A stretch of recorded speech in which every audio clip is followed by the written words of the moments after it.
Hey guys, welcome back to the Little Blue Journal. I'm your host Millie, and if you're coming back, if you're returning, welcome, and if you're new, welcome to you too. And if it's the first time, you'll find out what my channel is about anyway if you keep watching.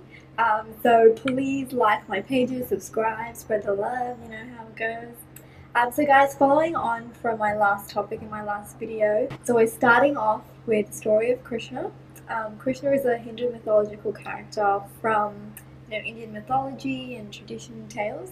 So we're going to be starting from there, and we're actually talking about his life, why he's such a popular and praised character in the mythology, and what he's actually all about. And we can talk about takeaways in the end. So keep watching, and if you make sure as well, just keep looking around if you want. If you want to just look at me while I talk, that's cool too. But you can look around because there's going to be stuff happening as well in the background. So enjoy, and so let's get started. So, in the country named India, in the modern state of Uttar Pradesh, stands a little town near the river Yamuna. It is known as Mathura, Holy City. It is the birthplace of Lord Krishna. Nearly 5,000 years ago, Mathura was under the rule of a tyrannical king named Kamsa. Kamsa was so greedy and cunning that he not even spared his father, Ugrasena. Having imprisoned him, Kamsa declared himself to be the king of Mathura. Ugrasena was a nice ruler and Kamsa was just the opposite. It was a trying time for the commoners in Mathura to put up with Kamsa's extravagance and unfair rule. Above all this, Kamsa locked his horns time and again with the rulers of Yadu dynasty, which led to the frequent wars that troubled the peace-loving citizens of Mathura. But soon, happy news came. Crown Princess Devaki was getting married to King Yasudeva of the Yadus. The Mathura citizens welcomed the wedding, for it surely meant that Kamsa's frequent wars with the Yadu dynasty would come to an end. Soon, the much-awaited day arrived. Mathura wore a festive look. Everyone was in festive spirits. Even the usually desolate citizens of Mathura were looking happy. And that was a great thing to see, since the people of Mathura did not smile often. How could they, with such an awful king like Kamsa to guide them? Soon Devaki was married to King Yasudeva. Kamsa, cunning as he was, thought, now Vasudev's kingdom is as good as mine. After the wedding, he decided to drive the royal couple home himself, to shower on them a kingly courtesy as was prevalent in those days. But it so happened that as soon as Kamsa took the reins of the wedding chariot, a divine voice thundered from the sky. Kamsa, you don't know it, but know now that by giving Devaki's hand to Vasudeva, you have signed your own death warrant. The eighth son born to Vasudeva and Devaki will kill you. Hearing this, Kamsa froze with fear, but then he became angry. He immediately thought of killing Devaki, for he thought, how can a child be born when the mother is dead? So he drew out his sword and raced to kill Devaki. King Vasudeva was horrified at this cruelty and fell to his knees. Oh Kamsa, he begged, please don't kill your sister. I shall personally surrender to you all the children she gives birth to so that the voice of the oracle doesn't come true. The evil king was elated. Then you will live in my palace as prisoners, he declared, and Vasudeva had no choice in accepting his verdict. Kamsa smiled happily. The one person he loved in the whole wide world was his sister, and he decided to spare her life. He was content at the thought that the situation was under control. After all, he was not going to let her children live, was he?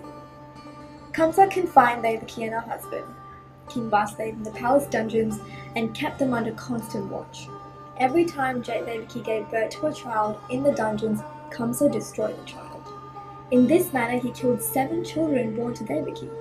He turned a deaf ear to all the heart-rending cries of his sister.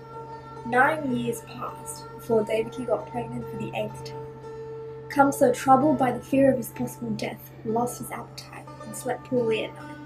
But he waited for the birth of his nemesis with murderous thoughts. In the palace dungeons, Vasudeva was trying his best to console his wife, but Devaki was terrified. My 8th child will be born in a day, she wept, and my cruel brother will kill this one too. O mighty gods, please save my child. The night soon ended when the next day arrived. Devaki spent most of the day in tears. Dusk gave way to a terrible night as had not seen earlier in Mathura. It seemed that the whole world understood Devaki's mind and joined her in mourning for the unborn child. The winds howled angrily, and skies seemed to have split apart to pour wrathful rains.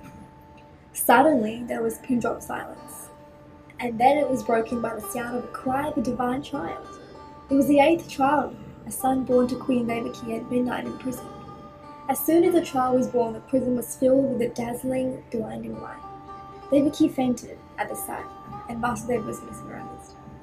The light converged into a sphere, and the same voice of the oracle that scared Kamsa now spoke to Vasudeva. Take this child across the river Yamuna to the Gokul Kingdom, ruled by your friend King Nanda. His wife, Queen Yashoda, has just been given birth to a daughter. Exchange your son for this child and return to the prison immediately, before anyone comes to know about the birth of this child. Without a word, the new father picked up his son to follow the oracle's advice. He felt grieved to separate the newborn child from his mother, but he knew that there was no other way he could give his son a chance to live. Vasudeva also felt very doubtful. There were 100 soldiers waiting outside, and it was a dark, fearsome night. How could he go out unnoticed and unscathed? But what he saw astonished him greatly. All his questions were answered one by one. As he approached the gate with the child in his arms, the prison doors opened automatically. He came out slowly to find, his utter surprise, that all the guards were in a state of hypnotic sleep. Vasudeva left Mathura and soon approached the banks of the Yamuna River. The river seemed to be boiling white and seething with anger due to fierce winds and rain. It looked alive and ready to devour the first person to step foot there. The father looked at the face of his infant child and hesitated in doubt, as if the river sensed his fear. The boiling subsided, but he had to proceed nonetheless. Then a miracle happened as soon as the feet of the Lord immersed in the river. The flow became normal, and Yamuna made way for the Lord. To his amazement, Vasudeva saw a huge black snake raising its head from the water behind him. He was scared out of his wits at first, but soon realized that it meant no harm when he saw the serpent positioning his hood like an umbrella to save the newborn baby from the rain. This snake was none other than Sheshanag, the snake god, who is known to be the rupee canopy of Lord Vishnu.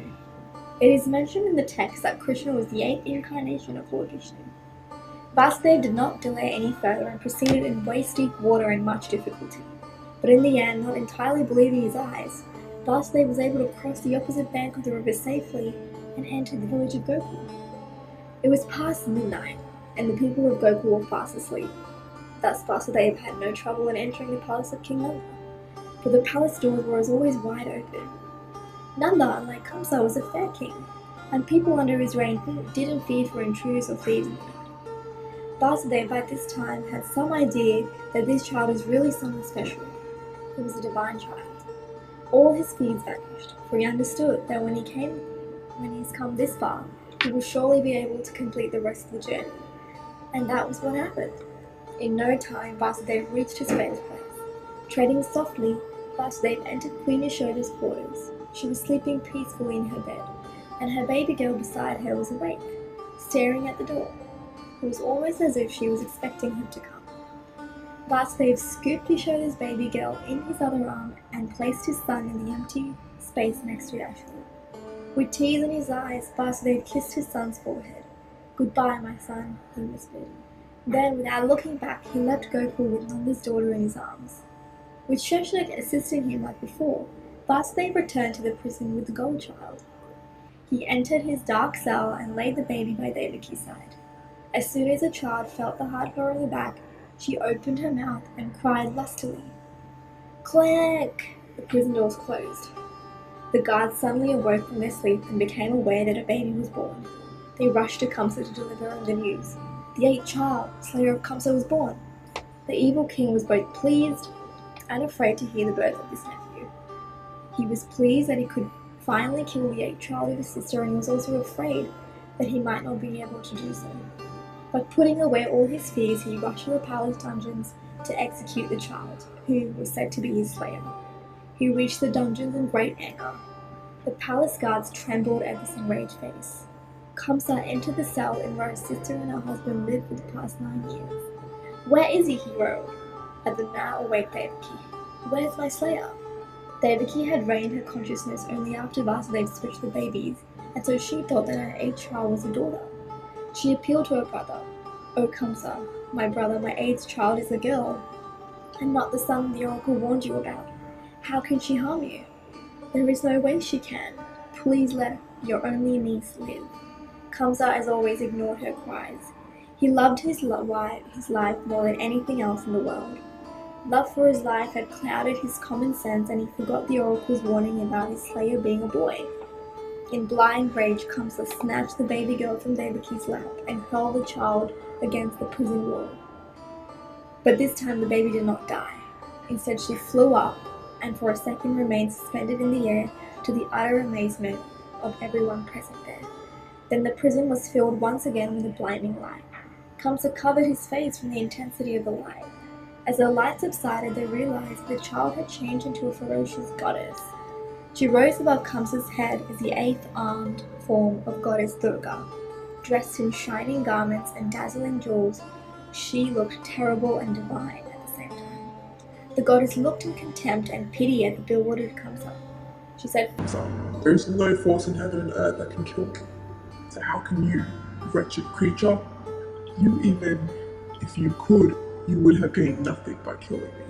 For your slayer is already born. He is now well and alive in a safe place. And one day he will come in search of you and kill you. You can't resist him, no matter how hard you try." Saying so, she disappeared, leaving behind a terror-stricken Kamsa. Kamsa felt humiliated by the turn of events. In his confusion, he freed Vasudeva and Devaki from prison. Vasudeva then narrated what happened on the night to his wife. Devaki, though sad at her separation from her son, was happy for the baby. Both of them prayed to God that her son should not fall into the clutches of his evil uncle Kamsa. Meanwhile, there was a great rejoicing in Gokul. The cowherd tribes of Gokul were smiling from ear to ear. A new baby boy was born to their loved King Nanda. The streets were swept clean and the houses were decorated with colors, streamers and fragrant flowers. The whole place bore a festive look. Everyone in the household of King Nanda was in a joyous mood. Nanda named the child Krishna. Everybody in Gokul danced with joy and flocked to Nanda's house to see the baby boy and to offer gifts. But it did not escape anyone's notice that the child was like no ordinary child. His skin had a dark blue color, as seen in a cloud filled with water during the monsoon season. His eyes twinkled merrily. He never cried and always had a smile for everyone. Yashoda felt proud. "Ah, my son," she crooned lovingly at little Krishna. "My cute little son. You are surely going to be pampered and spoiled by us." In this way was Lord Krishna, the supreme God, who is the creator of everyone. He was born to save everyone from the terrible tyrants like Kamsa. In his boyhood, he became the cynosure of all eyes. He won the hearts of men and women wherever he went. And with his brother Balaram, he later went back to Mathura and killed Kamsa. But that, as people say, is another story. Thank you so much for listening, guys. That was the first snippet. I hope you enjoyed it. And any takeaways from this that you guys would want to sort of comment on, please do comment and like.